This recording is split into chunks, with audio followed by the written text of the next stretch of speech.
Bien, última clase del apartado 2 del tema 5. Aquí nos vamos a centrar en animales vertebrados. Y lo que vamos a ver, simplemente las diferencias que nos encontraremos en las 6 estructuras que conforman el tubo digestivo de los vertebrados. Las vamos a enumerar en el orden en el que se lo va a ir encontrando un alimento hasta que lo transformamos en unas heces.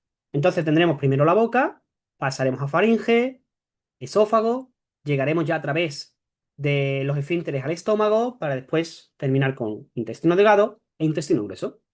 Entonces, en cada una de estas 6 estructuras iremos viendo pequeñas diferencias entre todos los animales. Primero, vamos a empezar con la boca. La boca es muy importante porque no solamente va a tener la función de captura, como en otros animales, sino que aquí ya empezamos a tener una pequeña digestión.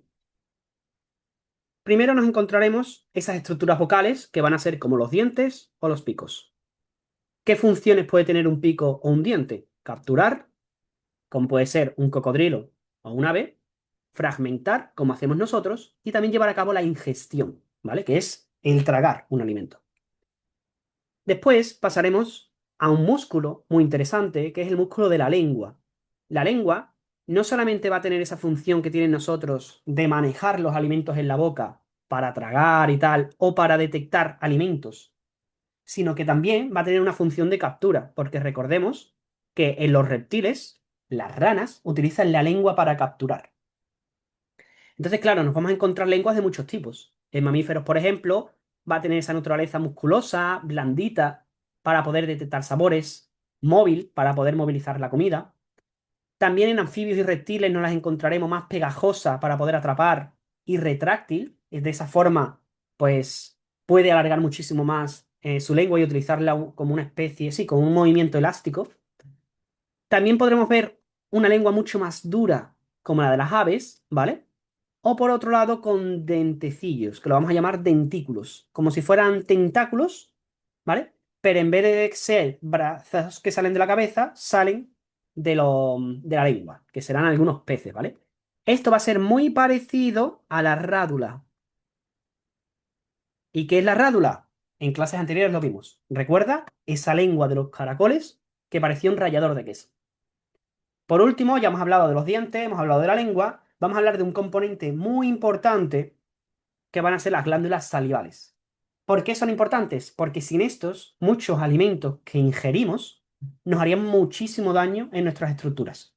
Entonces, las glándulas salivales se encargan de lubricar y también de ir activando una digestión, ¿vale? Por ejemplo, la digestión de glúcidos va comenzando aquí, gracias a la enzima amilasa, ¿vale? Que era la que rompía el almidón. Bien, ya hemos terminado con la boca, que es un aparato muy interesante y que tiene diferencias. Ahora nos vamos a pasar a uno en el que no entraremos en detalle. Simplemente hablaremos de su función. ¿Cuál es la función de la faringe? Diferenciar entre dos destinos. Un destino que va a ser comunicar con el esófago, aquí es donde deben ir los alimentos y el agua, y otro destino donde nos lo vamos a llevar a los pulmones, ¿vale? O la tráquea. ¿Qué ocurre con la faringe? Pues que la faringe llega a ese punto en el que diferencia hacia uno y otro, y esa estructura que decide hacia dónde va se llama la epiglotis. Muy importante la epiglotis porque es una evidencia de que no somos seres perfectos. Porque si yo me puedo atragantar con una patata, muy perfecto no será mi cuerpo, ¿vale? Entonces es una estructura que, bueno, que cumple su función, pero que es altamente susceptible de accidentes. Y es el motivo por el que mucha gente se atraganta. O por el motivo por el que se encharcan los pulmones, por ejemplo, ¿no? Que puede ser, pues eso, porque entra agua a través del epiglotis en la tráquea. Vamos con la tercera estructura, que tampoco tiene mucha complejidad, ¿vale? Va a ser el esófago. El esófago es esa conexión entre nuestro faringe y ya el estómago. Es una pared de comunicación. Aquí nos vamos a encontrar, por un lado, el principio de la musculatura, que se encarga de los movimientos peristálticos, que esto es básicamente para que vaya avanzando la materia, ya sea en este caso el alimento o ya sea en el intestino grueso que vayan alimentando, vayan avanzando las heces, ¿vale? Pero eso, los movimientos peristálticos son muy importantes y sería algo así como el movimiento que hacemos nosotros con un polo flash para poder escurrir esa última parte del liquidito, ¿vale? En el que vamos apretándolo o el que hacemos también con la pasta de dientes. Esos serían los movimientos peristálticos. Y aquí en el esófago, muy importante, nos vamos a encontrar una capa mucosa con una serie de glándulas que producen moco. ¿Para qué? Pues un poco lo mismo que con las glándulas salivales, para poder lubricar y facilitar el avance del alimento. El esófago ya empieza a presentar algunas diferencias que aquí vamos a comentar, y es que en las serpientes se puede dilatar muchísimo. Eso es lo que permite que las serpientes puedan ingerir alimentos, o sea, animales completos, ¿de acuerdo? Y no tengan que romperlo. Esto es muy interesante porque las serpientes no tienen unos dientes preparados para cortar, como si podrían tener los cocodrilos, ¿no? La serpiente tiene que engullir. Entonces es muy importante que su esófago se dilate. O también en otros tipos de animales, como las aves, nos encontramos este engrosamiento que es el buche. Que el buche es una especie de bolsillo que no solamente sirve para almacenar, sino también para llevar a cabo una de las partes de la digestión, para macerar el alimento. Simplemente que esté en contacto con enzimas digestivas para que cuando avance hacia el estómago ya tenga un principio de digestión. Así que ya entramos al estómago, pero antes de entrar al estómago tenemos que pasar una puerta entre el esófago y el estómago. Eso va a ser el cardias. Esta puerta es un tipo de esfínter y tengo dos puertas a cada lado del estómago. La de entrada es el cardias y la de salida el píloro. ¿Cómo sabemos cuál es cada una? Las ordenamos en orden alfabético. La del C es la primera y la P es la segunda. El estómago vamos a encontrar lo que tiene diferentes formas en base al animal en el que estamos. Y es que los animales que llevan a cabo procesos de rumiación, ¿vale? O que se alimentan de pasto, como podríamos tener aquí este rumiante, ¿vale? Este tipo de cabrita. Bueno, esto es un ciervo. Ellos tienen el estómago dividido en varias cavidades, porque cada una va a cumplir una función. Aquí no entraremos en muchos detalles, ¿vale? Pero lo que nos dice es que una de las cavidades va a tener un montón de microorganismos especializados en fermentar. De esa forma, estos animales que comen pasto pueden fermentar y digerir la celulosa. Porque si no tuvieran ese estómago especializado, les pasaría como a nosotros, que nosotros consumimos la fibra y en teoría no la asumimos. Digo en teoría porque últimos estudios muestran que como mi flora bacteriana antes era muy desconocida y ahora la estamos conociendo cada vez más, esta flora bacteriana se alimenta de la celulosa, ¿vale? Entonces, nosotros sí tenemos una digestión de este tipo. ¿Qué ocurre? Que no está pasando en el estómago, o al menos de momento, no tenemos estudios suficientes para ver qué ocurre en el estómago. Esto va a ocurrir sobre todo en el intestino grueso, que es donde más evidencia tenemos. Pero aquí, los rumiantes ya tienen un estómago preparado para digerir el pasto. Esto es algo súper interesante. Y además, estos microorganismos producen vitaminas necesarias para la vida de estos de estos animales que nosotros también ingeriremos, ¿vale? Como va a ser el tema de la vitamina B12, que teóricamente la consumimos gracias a los animales rumiantes. ¿Qué ocurre? Que con la ganadería extensiva de hoy en día, los rumiantes no tienen suficiente cantidad de vitamina B12, entonces hay que inyectársela, ¿vale? Esto es simplemente un truquito que hace la industria cárnica para poder ir diciendo que comer carne es necesario, cuando la realidad es que no. No es necesario y de hecho está relacionado con las mayores causas de muerte que tenemos los humanos. Vale, pues ya hemos hablado primero de este estómago, que tiene dos puertas, una de entrada y salida, que puede tener o no cavidades, que cuando las tiene es solamente los rumiantes. ¿Qué características tiene el estómago? Pues va a tener esas paredes musculares que ya tenía el esófago, aquí las seguiremos teniendo, para poder hacer lo que se dice aquí una digestión mecánica, que sería algo así, imagínate a un pizzero que va amasando la masa de la pizza, ¿vale? Pues lo mismo va a buscar mi estómago. Y por otro lado, tendré una capa mucosa, otra vez el moco, aquí, para lubricar, pero el moco ya va a tener otro tipo de función. Y es que el moco no solamente lubrica, sino que también protege. ¿Pero de qué necesito protegerme? De los jugos gástricos. Y es que los jugos gástricos son altamente reactivos porque son muy ácidos. Fíjate que aquí que tenemos ácido clorhídrico, que es el que se le echa a las piscinas.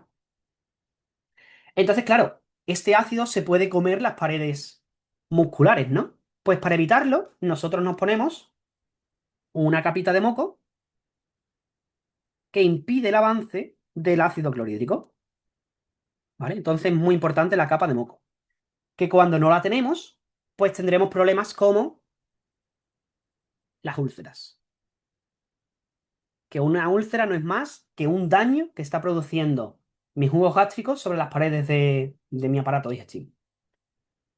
Y luego, estos jugos gástricos que contienen la parte de ácido clorhídrico, pues van a tener enzimas digestivas como las pepsinas, que son las que nos ayudan a digerir las proteínas, porque de esa forma rompemos los diferentes aminoácidos que conforman una proteína, ¿vale? Entonces así yo consigo romper el aminoácido y ya yo con este aminoácido hago lo que quiera. Me refiero que o lo puedo poner para formar proteínas o le puedo quitar el grupo amino. Al gritarle el grupo amino, esto se va por la orina y utilizo los aminoácidos como fuente de carbohidratos. Por eso hay que tener en cuenta que si una persona quiere perder peso, tampoco le puedo poner a consumir muchísima proteína, porque esa proteína se puede convertir en carbohidratos y después esos carbohidratos se pueden convertir en grasas, ¿vale? Están conectados de esta manera.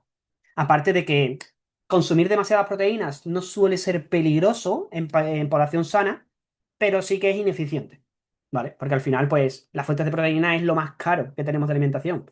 Entonces, consumir algo para que después lo esté echando por la orina, pues no tiene mucho sentido. Hasta aquí el estómago y ahora pasamos al intestino delgado, que ya va a presentar una mayor complejidad, ¿vale? Esto para mí va a ser de lo más complejo que estamos viendo ahora mismo de este tema, entonces es muy importante que te quedes con todos los nombres que vamos a ir viendo aquí, hasta los nombres propios. Primero hablamos que el intestino delgado, pues bueno, tiene una longitud variable. Hay animales como el caballo que tienen decenas de metros de este tubo, de este intestino delgado, y nosotros, por ejemplo, pues tenemos bastante menos metros. Se ve que en los herbívoros hay mayor longitud en este intestino delgado. Y ahora vamos a ver que si nos referimos a mamíferos, vamos a organizar el intestino delgado en tres partes. Primero el duodeno, después el yeyuno y segundo el ileón, ¿vale? Que aquí he puesto ileno o ileno, pero es ileón. ¿Qué nos encontraremos aquí? Esas paredes musculares que ya teníamos en las partes anteriores, ¿vale? Lo mismo, movimientos peristálticos y luego una capa mucosa que también va a tener esa parte de protectora. Aquí ya entramos más en detalle y nos dice, ¿este moco dónde se produce? Pues se va a producir en la región del duodeno, el principio de nuestro intestino delgado, y exactamente en un tipo de célula, que es una célula glandular, con forma de glándula, porque, o sea, con forma de glándula no, con función de glándula, porque secreta cosas, y las vamos a llamar glándulas de Branner, ¿vale? Entonces, muy importante, estas glándulas producen moco al principio de nuestro intestino. ¿Qué otra zona así interesante nos podemos encontrar? Pues nos podremos encontrar lo que nos dice aquí en este dibujo, que son las criptas de Lieberkühn, con diéresis en la U, ¿vale? Sé que estos nombres son complicados, así que es muy importante que nos los aprendemos y los vayamos asociando. Branner con moco y Lieberkühn, ¿con qué lo vamos a asociar? Con absorción. Y es que estas criptas de Lieberkühn es lo que vamos a llamar las microvellosidades o las vellosidades intestinales. Son unos huecos por los que vamos a estar asimilando el alimento. Entonces, en estas criptas, en estos huecos, nos vamos a encontrar tres tipos de células que vamos a ver aquí. Por un lado, las células del intestino, que son enterocitos. Estos enterocitos tienen enzimas digestivas. ¿Para qué? Para romper los alimentos en trocitos. Ese es para mí el truco para saber el nombre de enterocitos, ¿vale? Porque los rompe en trocitos. Después, por otro lado, como estas enzimas digestivas pueden también digerir las paredes del intestino, vamos a tener unas células para producir moco. Y aquí ya no las llamaremos glándulas de Branner, sino que van a ser células caliciformes. Para que lo sepas, ¿de acuerdo? Prácticamente casi todas las células de nuestro cuerpo que producen moco son caliciformes, o sea, con forma de cáliz. O como vemos aquí, hay que imaginarse un poquito que tienen forma de cáliz, ¿vale? Y ahora aquí me viene otro nombre propio, que van a ser las células de Paneth. ¿Por qué son importantes estas? Por su función antibacteria. Una función bactericida muy importante porque aquí puede ser que el alimento venga con bacterias o que en alguna de mis cavidades haya poblaciones bacterianas. Entonces, para regularlas, hemos encontrado estas células de Paneth. Y ahora seguimos hablando de mamíferos, ¿vale? Nos vamos a encontrar dos órganos muy, pero que muy importantes en la digestión. Y de hecho son órganos que cuando fallan en una enfermedad, como en el cáncer de páncreas, que está intentando curar este doctor que salió muchísimo en los medios y tal, ¿vale? El Barbacid. Tendremos primero el páncreas y después el hígado. ¿Cuál de los dos hace una tarea más completa? El páncreas, porque el páncreas tiene una serie de enzimas que degradan nuestros tres macronutrientes. Tienen proteasas, amilasas y lipasas pancreáticas. Nosotros hemos visto ya que teníamos peptidasas, o sea, o pepsina, en nuestro estómago, ¿vale? La pepsina y las peptidasas, o sea, las proteasas, van a tener casi la misma función, que es ir rompiendo enlaces peptídicos. Esto es muy importante. La amilasa ya la habíamos visto que estaba también en la boca, y ahora aquí entra lo que se llama la lipasa pancreática. Esto es muy importante porque tendremos diferentes tipos de lipasa, al igual que también tendremos diferentes tipos de amilasa, ¿vale? Entonces que tú sepas que en el páncreas degradamos todo lo que no se haya podido degradar anteriormente en el estómago. ¿Qué pasa? Que el páncreas va a tener ese jugo pancreático en el que no solamente tendremos enzimas, sino que también tiene otro as en la manga, el bicarbonato. El bicarbonato tiene una capacidad que se llama capacidad tampón. Esto en química lo verás más en fondo, ¿vale? Una sustancia tampón es una sustancia que tú puedes echar en un medio que esté o muy bien, o muy ácido, o muy básico, y estos dos medios te los lleva un pH neutro, ¿vale? Es un regulador del pH. ¿Por qué hace esto el páncreas? Pues porque el páncreas sabe que lo que está liberando es muy corrosivo. Entonces, para regularlo y que no destruyamos nuestras criptas de Liverpool, pues lo combina con bicarbonato. ¿Esto afectaría a mi digestión? Teóricamente no, porque el páncreas y las células pancreáticas, pues bueno, ya están bastante bien programadas para hacerlo perfectamente. Bien. Y ahora, por otro lado, tendremos el hígado, que el hígado va a estar produciendo bilis. Esa bilis, cuando la produce, la almacena en una vesícula, la vesícula biliar. Y la bilis es algo muy curioso, ¿vale? No complejo, porque realmente es muy simple. La bilis está hecha aparte de lípidos. Y esa bilis sirve para romper lípidos. Curioso, ¿no? ¿Por qué? Pues porque los lípidos no se disuelven en agua. Entonces, como no se disuelven en agua, a nivel químico, no son polares. El agua es polar, los azúcares son polares, las proteínas pueden o no pueden ser polares, ¿vale? Pero los ácidos grasos son lo que se llama apolares. Todo lo que es apolar no se disuelve en agua. Es lo que se llama hidrófugo. Esto es muy importante que te lo apuntes, porque en química te va a facilitar la vida, ¿vale? Y todo lo que es polar se va a llamar hidrófilo o que se disuelve en agua. Por eso yo necesito una molécula de naturaleza lipídica para romper los lípidos.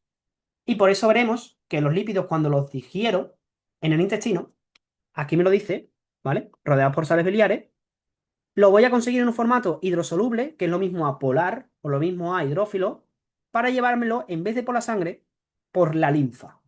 Tiene una carretera específica para ellos. Pero ¿qué ocurre con los péptidos y los glúcidos? Pues que yo los voy a estar metiendo dentro de las células, al igual que el agua. ¿Qué diferencia hay entre la absorción de agua y la de péptidos? Que la absorción de agua no consume ATP, pero la de péptidos sí consume ATP. Esto es muy importante, ¿vale?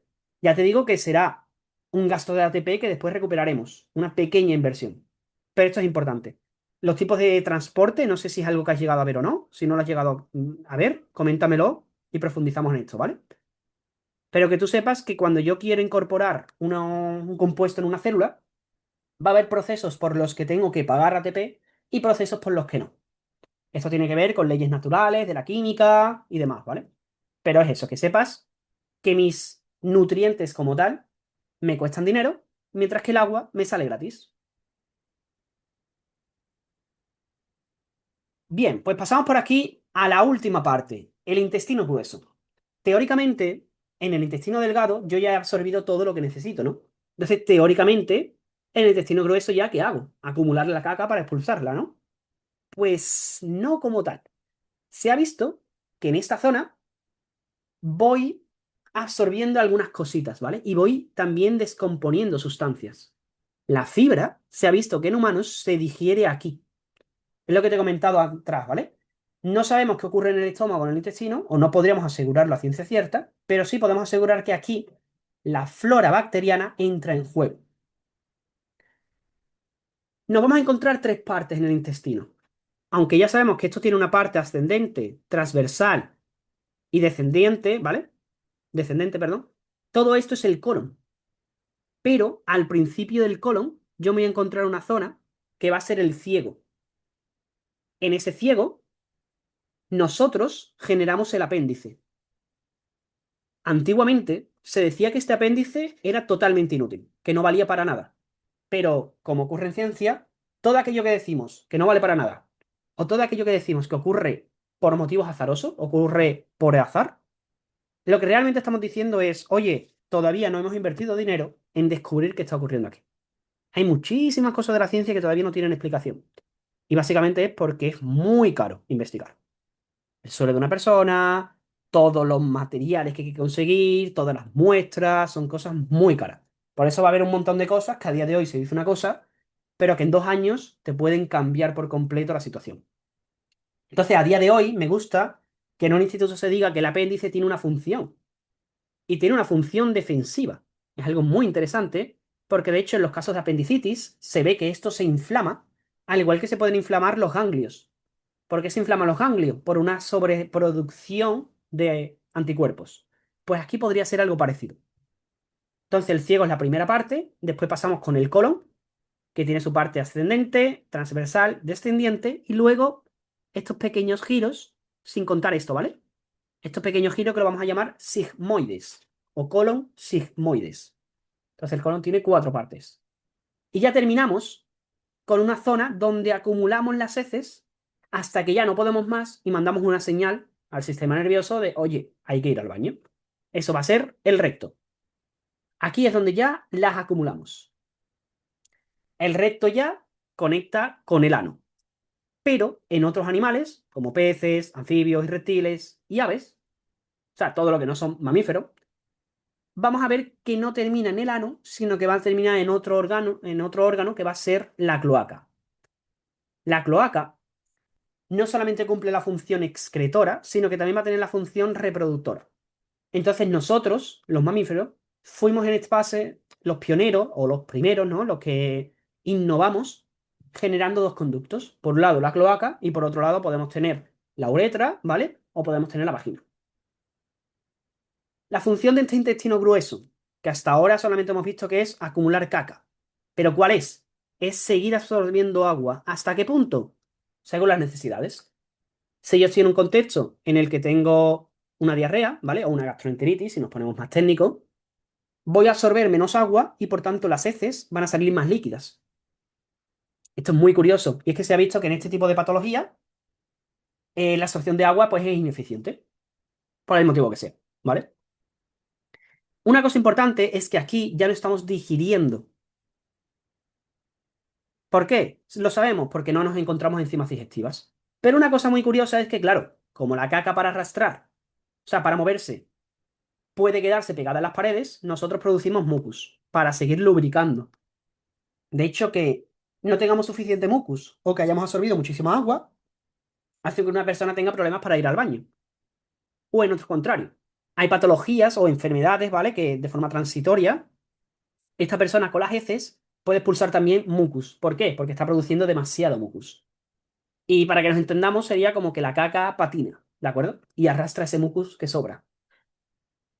¿Qué nos vamos a encontrar en este intestino grueso en cuanto a estructuras? Las típicas paredes musculares, ¿vale? Que encontramos en todo el tracto digestivo. Y luego la joya de nuestra corona, que es la microbiota intestinal. Algo que está tan relacionado con patologías y que es tan nuevo, aunque se sabe ahora mismo ya mucho, que es maravilloso. ¿Por qué? Porque aquí estas bacterias cumplen funciones como descomponer la fibra y otros carbohidratos, Estos otros carbohidratos quiero que pienses en la piel de los garbanzos, ¿vale? Esa piel de los garbanzos son polisacáridos muy complejos, tan complejos que no se digieren en los primeros puntos, no se digieren en el estómago ni en el intestino, sino que es aquí. Y esa digestión que hacen estas bacterias produce la liberación de metano. De ahí vienen los típicos gases que nos dan las legumbres. ¿Qué pasa? Que esto puede ser algo adaptable. O sea, que si yo voy comiendo al principio cantidades moderadas de legumbre y poco a poco voy aumentando, no voy a sufrir los mismos gases que si de pronto cojo un día y me meto un potaje de 4 kilos de garbanzo, ¿vale? Entonces, para esa gente que digan, no, es que yo no como legumbres porque me dan gases, mi respuesta es, pues va haciéndolo poco a poco. Es como el que va al gimnasio y el primer día se mete un PR de 180 kilos en press banca a una mano, ¿no? Pues no tiene sentido. Hay que empezar poco a poco. Con la digestión, lo mismo. Y esto se ve con estos otros carbohidratos y con la fibra, curiosamente. Y es que, claro, nuestra microbiota sería algo así como la vegetación de un bosque, en el sentido de que ese bosque necesita crecer y necesita una guía. Si yo quiero tener un bosque de eucaliptos, tengo que asegurarme de que no crezcan otras plantas. Y eso ocurre con mi microbiota. Hay veces que surge microbiota que es dañina. Para eso tenemos al apéndice. O para eso tenemos la función bactericida que nos encontramos por aquí. Me la encontraba. Sí, era por aquí, creo. Que ahora mismo no la encuentro. Ah, sí, las células de Paneth, ¿vale? Otras cositas muy interesantes es que en este punto las bacterias también van a estar produciendo diferentes aminoácidos. Voilà. Aquí tenemos proteína y también diferentes tipos de vitaminas, como la vitamina K, que es una vitamina que venden muchas empresas de suplementación, y otras vitaminas del complejo B, B6, B9, B12. Luego otra también importante es que la microbiota intestinal actúa algo así como la mafia italiana. Y tú dirás, ¿por qué? Porque la mafia italiana se asociaba con determinados restaurantes y bares y les decía, oye, yo te voy a proteger de otros mafiosos. Y a cambio, pues tú me permites venir a este bar cada vez que yo quiera y tener aquí mis reuniones clandestinas. Pues eso también lo hace la microbiota intestinal. Te protege de otros semejantes. Y así colaboran con el sistema inmune. Súper interesante esto, porque lo que están haciendo las microbiotas es denunciar a esos microorganismos que deberían ser atacados. Esto normalmente funciona súper bien, pero hay otros casos, como la enfermedad de Crohn, donde no funciona tan bien, donde mi microbiota está denunciando a microorganismos que no son malos, pero eso los linfocitos T no lo saben, y entonces atacan a su propia microbiota. Entra dentro de las enfermedades autoinmunes y dentro de las enfermedades autoinmunes digestivas. Es un tema súper curioso porque aquí hay muchísima gente que tiene estas enfermedades durante muchísimos años y espero que con el tiempo puedan ir teniendo solución. Tenemos Crohn, tenemos colon irritable, ¿vale? Son todas dolencias del sistema inmune a nivel digestivo y que muchas de ellas están relacionadas con el estrés y la ansiedad crónica. Y con ansiedad no me refiero a que un psiquiatra te ha dicho que tienes ansiedad, sino con ansiedad me refiero a que te cueste dormir, que estés todo el día pensando en problemas o que estés viviendo con problemas, ¿vale? Todo este tipo de cosas, tanto en el corto plazo, por ejemplo, una etapa de exámenes, como en el largo plazo, un estilo de vida, pueden condicionarte muchísimo. De hecho, un colon irritable es bastante limitante, porque es un momento, ocurre en momentos en los que estás súper estresado y encima se te suelta la barriga. Y es como, no puedo más, ¿vale? Bien, pues hasta aquí el apartado 2 y ya en las siguientes clases entraremos en intercambio de gases, transporte de sustancias y excreción. Pero antes de eso, es muy importante que repasemos esta parte. Para mí es la más compleja del tema y donde más preguntas difíciles nos podrían realizar.